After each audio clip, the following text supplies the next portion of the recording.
Hello বন্ধুরা, শুভ দুপুর সবাইকে। তোমরা সবাই কেমন আছো? তা এই দেখো, আজ তার সঙ্গে সঙ্গে জানাই আজকে শুভ রাখি পূর্ণিমার শুভকামনা সবাইকে। ঠিক আছে, এই দেখো, এটা হচ্ছে গর্ভমোচা। এটা হয়তো অনেকে চেনো, অনেকে চেনো না। এই গর্ভমোচা শুনেছি মহাপ্রভুর ভোগে লাগানো হয়। ঠিক আছে, তা দেখো, মোচাটাকে আমি আজকে মোচা ঘন্টটা কীভাবে রান্না করি সেটা তোমাকে দেখাচ্ছি। তা হচ্ছে, প্রথমে মোচাটা কেটে নিয়ে ভালো করে সিদ্ধ করে নিয়েছি, সিদ্ধ করে ভালো করে চটকে নিয়েছি।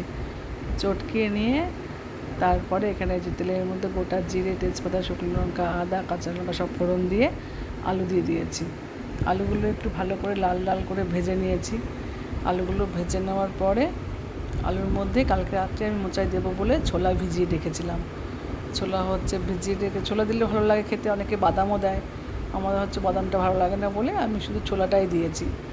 আচ্ছা আচ্ছা, ওই জন্য ছোলা ভিজিয়ে রেখেছিলাম। এবার আলুগুলো লাল লাল করে ভাজা হয়ে গেছে, তার মধ্যে আমি এই ছোলাগুলো ঢেলে দিয়েছি।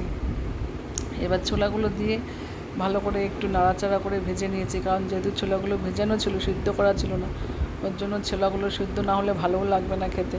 ওর জন্য একটু ভালো করে ভেজে নিয়েছি যাতে সিদ্ধ মতো হয়ে যায়। এই ছোলাগুলো ভালো করে ভেজে নিয়েছি আলুর সঙ্গে দিয়ে এর মধ্যে এবার মোচাটাকে ঢেলে দেবো। মোচাটাকে দিয়েছি।